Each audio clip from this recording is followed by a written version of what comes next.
Honorable Frank. Honorable Deputy President, it is common cause that South Africans are under attack, and this attack comes largely from the criminal element throughout the country. One can speak of the construction mafia, the new avocado mafia, and the drug and human traffickers plying their trade almost openly in some instances in front of and with the tacit consent of SAPS. Mr. Deputy President, it has been said that the Scorpions had a conviction rate of some 90%. Currently, SAPS has a conviction rate of 10% for murder and rape and an overall conviction rate of 20%. Now, does the Deputy President agree that besides SAPS, all crime-fighting units in South Africa need to be adequately capacitated? And if yes, will this include giving the Hawks its original mandate as under former President Mbeki? And if the Deputy President agrees, what are the timelines and parameters of this capacitation? If not, why not? Thank you. The Honorable GP. Thank you very much, Honorable House Chairperson. Yes, indeed, I agree with the capacitation. In our meeting with Minister Cele, we were briefed with the President that that's what is now happening. I did allude earlier on to specialized units that are being set up to face particular kind of crimes. I guess that when you speak about specialized units, one could think, as the member is saying, about in the past, the Scorpions. They may be called in different names, but the issue is, yes, let's put in these specialized units to face various challenges. There are armed robberies in our country, there are burglaries, there's gender-based violence, there's illegal mining. So specialized units are being set up and are being given the necessary training and the necessary support. Equipments that they can use. We know that criminals are now very advanced using sophisticated equipment, so should be the police. So we will support our police to also be able to use new technologies to be able not to lag behind criminals, but to be more ahead in terms of the equipments that they have. So yes, Honorable Member, we will ensure that this capacity is given as soon as possible.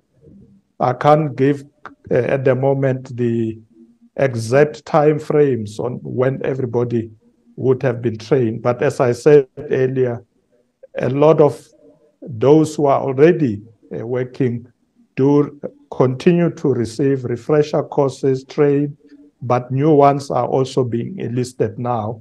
And by end of the next financial year, as I said, we will have close to 30,000 new police officers on the ground. Thank you very much, Honorable House Chairperson. Thank you, DP.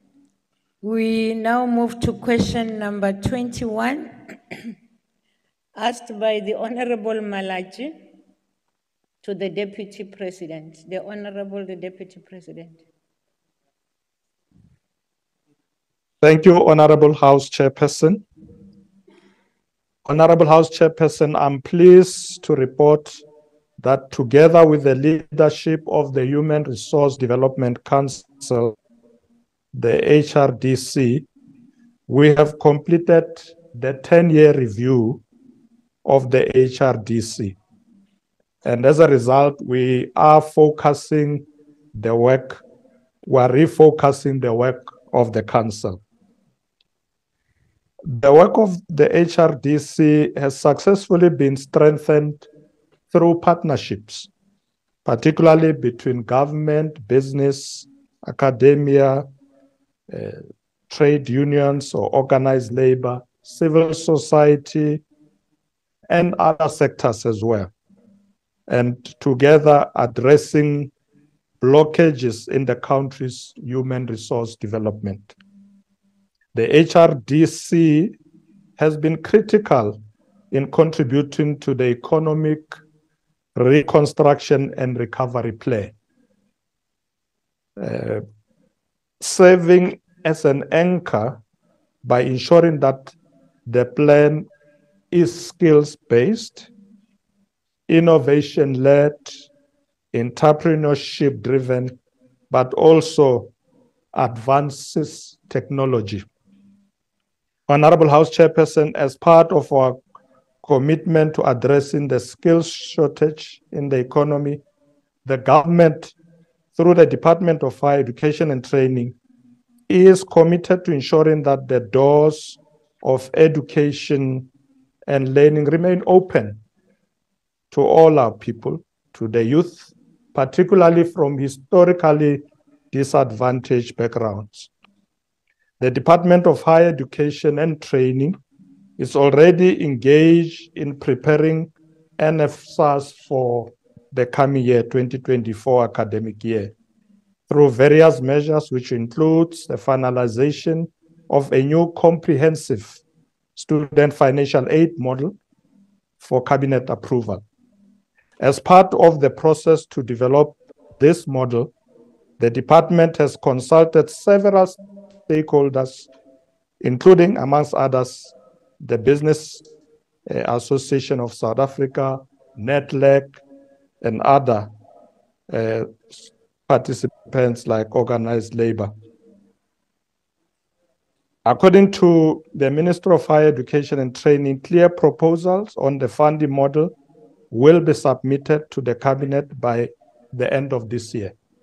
The proposed funding model seeks to ensure that in the new academic year, particularly 2024, there will be the following: a retention of existing funding for poor students in the income bracket of 0 to 350,000 per annum per household, a funding strategy for the missing middle, which includes engaging with the financial sector to support by providing loans to students within that bracket, and also an incorporation of undergraduates and postgraduate students in the funding model.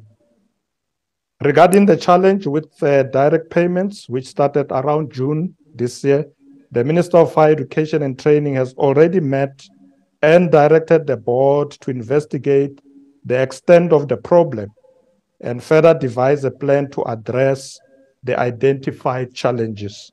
To this end, the board has developed a 7-point plan to speed up direct payments to affected individuals. Lastly, the minister has also directed the board to investigate the allegations of irregularities involving the appointment process of the 4 direct payment service providers. There have been notable actions on this matter. However, the board is still to provide a detailed plan on how it will respond to the remaining recommendations of the investigation report. Honorable House Chairperson, I thank you very much. Ma'am King. Deputy President, there is a misalignment between the basic education and higher education to narrow the critical skills gap. NSFAS funds less than 50% of the career fields in the critical skills list. This is aggravated when students were defunded in June and more than 100,000 students did not receive their allowances, forcing students to abandon their studies due to hunger, destitution, and inability to cover their funds. Deputy President, really did Minister Nzimande in October present to Cabinet the awaited comprehensive student funding model on its sustainability, considering that the NTBPS highlighted a downward budget adjustment of 2 billion rand for NSFAS? Thank you. The Honorable GP. Thank you very much, Honorable House Chairperson. Thank you, Honorable Member. Yes, the Minister of Higher Education did present that model to Cabinet.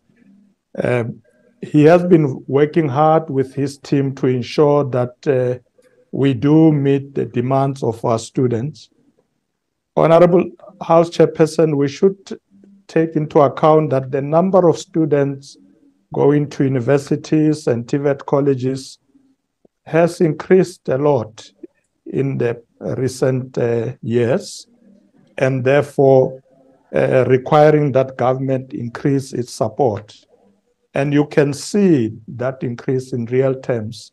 I mean, if you go back, 10 years ago, you'll see that perhaps the number of students that were going to universities and colleges maybe were 500,000. The number has since tripled. But so is the funding that government is providing. If I'm not wrong, I think as we speak now, NEFSAS is well over 15 billion now, having started at around 600 million rands. So the number of students going to university and colleges, TVET colleges, is increasing, but government is also increasing support. We may not be able to cover everybody. I know honorable member is worried that there are students who may not have received their support, but government will do everything to ensure that every student that deserves does actually receive the necessary support. We are doing our best to ensure that our children must go to school, must go to colleges, must go to university, especially those who come from disadvantaged families. They will remain getting support from the government. Thank you very much, Honorable House Chairperson. Thank you. Mhlonishwa Kwankwa. Thank you ever so much, House Chair. DP, apart from the responsibility that the Human Resource Development Council of South Africa has of fostering collaboration between government and their social partners towards addressing the skills gap, have you taken into account the need to start mobilizing funding from the private sector and from those social partners in order to be able to close or deal with the resource gap that we require to be able to actually close the skills gap and ensure that we invest in human capital development as this country? Thank you. Thank you. The Honorable GP. Thank you, Honorable House Chairperson. Honorable Kwankwa, indeed, what we do in the Human Resource Development Council is to solicit partnership with the private sector, with civil society, organized labor. And I must say it has been going very well. We're finding a lot of support from these other partners to augment what government is doing already, because there's a lot that we need to do. There's a lot of resources required. So yes, Honorable Kwankwa, we are doing that. I think it's important that if we want to ensure that many of our children benefit and we can have the kind of skills we need as a country, efforts must come from many sides, not just government, but the private sector as well, civil society. There are a lot of organizations out there that are involved in training. There are a lot of organizations that are doing funding. So I'm happy that with the work of the HRDC, we are reaching out to many of these partners and they are coming on board.